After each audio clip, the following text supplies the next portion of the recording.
Hello everyone and welcome once again to my channel. Today we have the first video as part of a 3-part series covering how to duo the Root of Nightmares raid. So this video will cover the first and second encounter being Cataclysm and Scission encounters. The second video will cover Macrocosm, or the third encounter, and the third and final video will cover how to duo Nezarec. So all these videos will include loadouts as well as our strats. So if you find it helpful, make sure you like, comment, and subscribe. And if you kind of like this video, make sure you let me know and I'll try to do more like this in the future. So first things first, you want to have your loadouts, assuming you're going for the full clear, in a nice kind of easily distinguishable layout. So I typically have each encounter as a row to keep them easily separated, so that when there's an encounter where you have kind of an add clear loadout and a DPS loadout, they're right next to each other and easily swappable. I do have a row separating third and fourth encounter for duo run, just so that I don't confuse them being next to each other when we're swapping. So for first encounter, we're running Void. This is the more important of the two roles. The other role, you can basically be on anything you want.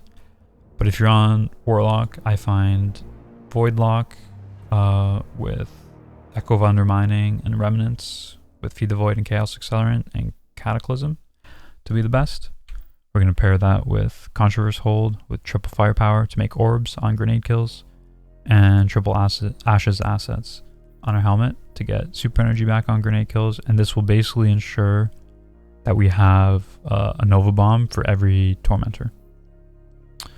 On our chest piece, we have Concussive Dampener, Arc, and Void Resistances. And we have Arc Scav, Void Scav for the machine gun, and Recuperation. And then just Bomber and Reaper. These ones don't really matter that much. And we're just trying to get to at least 100 Resilience. 100 Discipline is nice as well. For weapons, we're running RB for the barriers if we need it. For Barons, for good add clear, and Soul Drinker is pretty nice in this encounter. And then Commemoration will just shred everything. So when the Tormentors spawn, we're going to pop their shoulders with RB. Wait for the timer to come back once it goes away. Nova Bomb them, and then finish them off with Commemoration.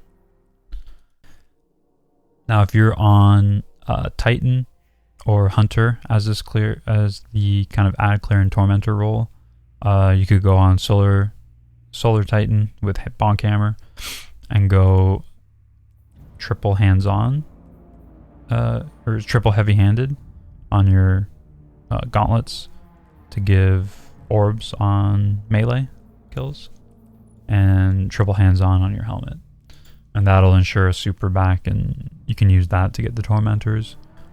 On Hunter, you could do the same thing with your throwing knives and get like blade barrages each encounter, or each Tormentor, and it'd be the same idea. So here we have Shloob's loadout for first encounter. For fragments, he's just running Empyrean, Solace, Resolve, and Torches. With Fusion Nades on Starfire. This really doesn't matter because he's the one running. You can pretty much run with anything. But he's running Wither Horde, Hollow Denial to hit the nodes, and then other half for quick movement. And in terms of mods, just running Time Dilation with some Void Weapon Surges for Hollow Denial and other half, with loaders and Ashes to assets to get his well back as quickly as possible. So let's get right into the encounter itself now. So Shloo will be the one running, as I mentioned before. So his job is pretty much just to connect the dots as quickly as possible before the time runs out. We will only be killing 3 Tormentors the entire time here. So I'm looking for where the Tormentor spawns because we want to get the barrier first. So we're going to nuke the barrier down as quickly as possible. RB. Once that's done, we're going to pop the shoulders on the Tormentor. And then we're just going to wait for the timer to come back up, because you don't want to kill him when the timer's gone, because you won't get the time extend. So we're just piggybacking the previous tormentor onto the next set of nodes to get the time extends. So got the time extend there. Now we're just gonna charge up our super by spamming controverse nades and collecting the orbs from the nades as well. So we already have our tormentor and champion up, so we're gonna go get the champion again. Killing any adds with nades in the process.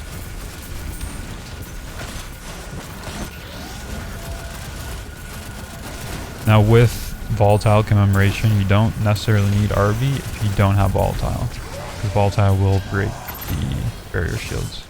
So once the champion's done, we're gonna get the shoulders again. And then just wait for the timer. As you can see, we got our super back nice and fast thanks to firepower and Ash's assets.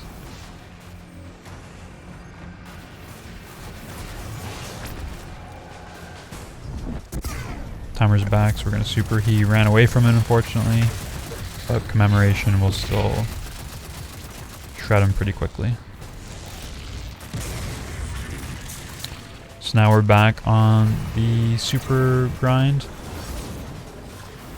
Spamming as many grenades as possible, get it back.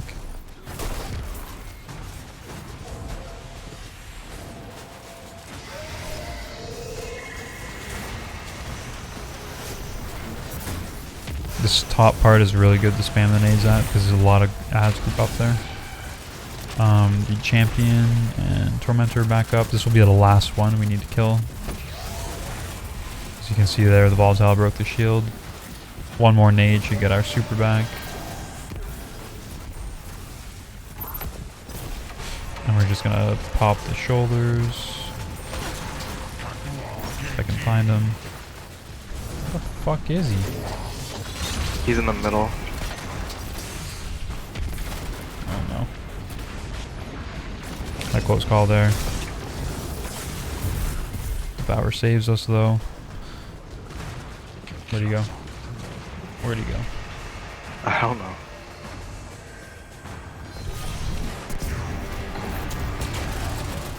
So because the other shoulder wasn't broken, most of that hit immune. But we're still good. So now we're at the end. We don't have to worry about spawning the next one. Just kill all the adds for our partner to make it easier on him. While he finishes connecting the dots.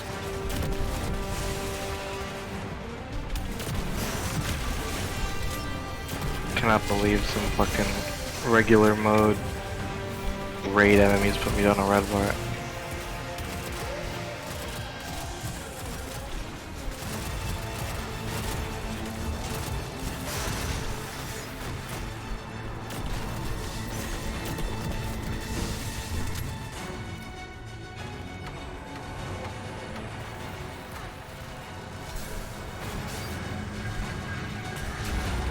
And that's it. So now we're off to second encounter, which is Scission, where we'll start with the loadouts that Shloop and I both used.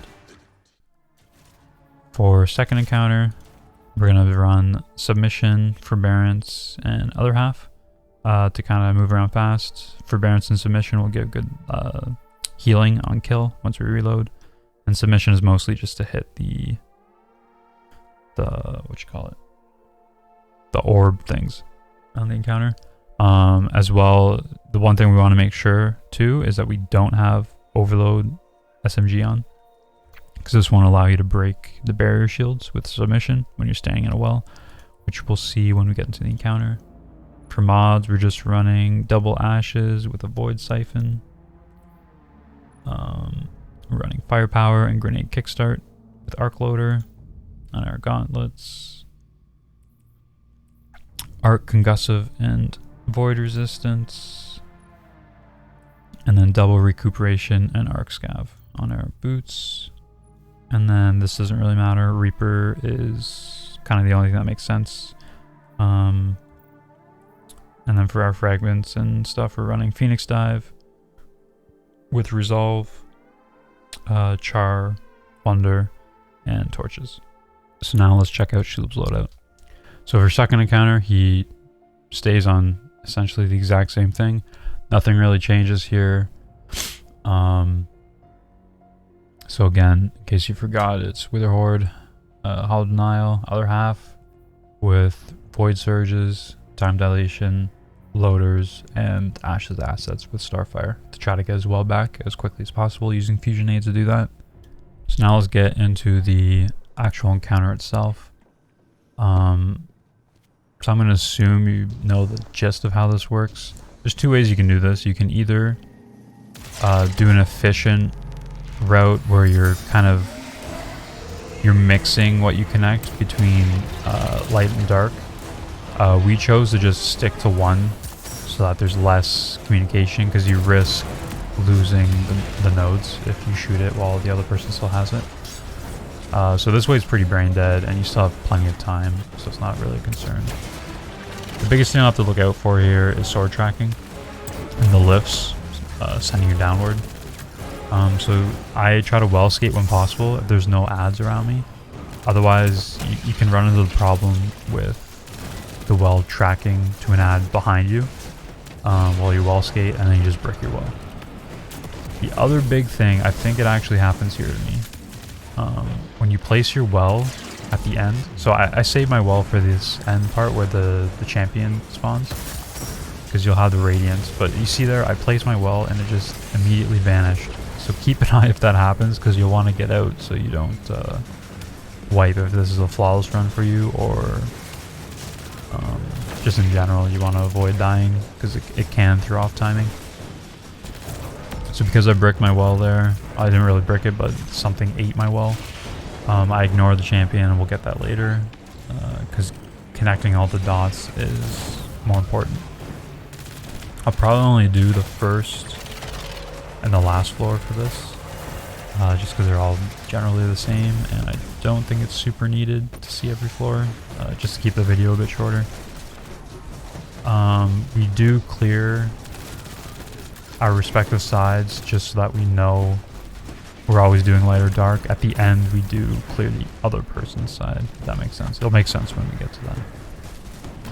So I head back over to clear. Sometimes I have my well here and I'll use it, but I did start just saving it to be able to have something to well skate with when we get to the other floor. It takes a little bit longer to clear this, but it's not the end of the world. You can just submission them down slowly and fusionate them when you have the nades.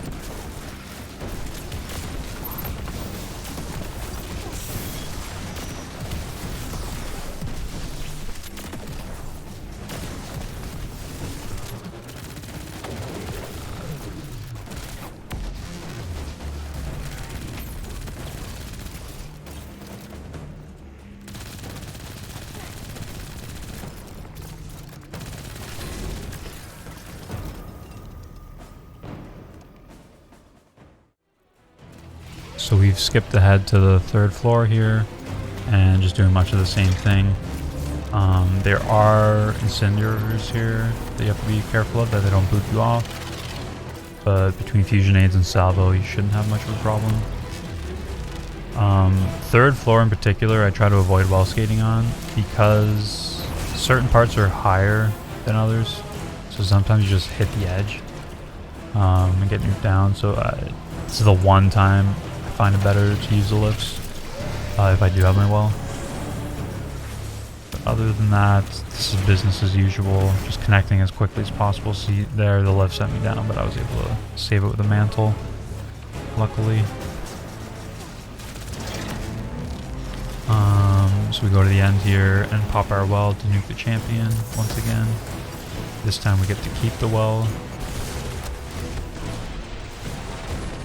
And we're trying to nuke as many ads as possible. The other important thing is to make sure you keep an eye on your timer to hit the node before it runs out, so that you don't have to run back to get the buff. It saves quite a bit of time. So we're just going to hit last now.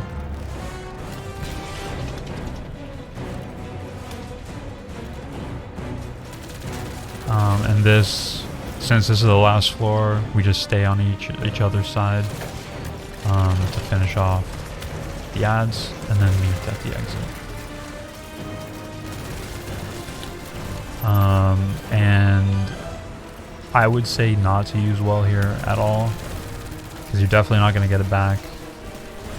And it's nice to have well to be able to skip the jumping puzzle coming up. So we just take it slow here, using fusions and succession whenever we can to clean this up. Yeah, this encounter isn't too bad as long, just teleported. It's not too bad as long as the lifts don't send you downwards and you work around the sword tracking. So that's it. You just learned how to duo the first and second encounter of the Rudabunter's raid. If you found the video helpful, make sure you like, comment, and subscribe for more. And the next part of this series will be covering how to duo the third encounter, or the macrocosm encounter, planet encounter, whatever you want to call it. So we'll be going over how to duo that. And then to cap it off, we'll be finishing with how to duo Nezarec. Anyways, hope you subscribe and see you next time.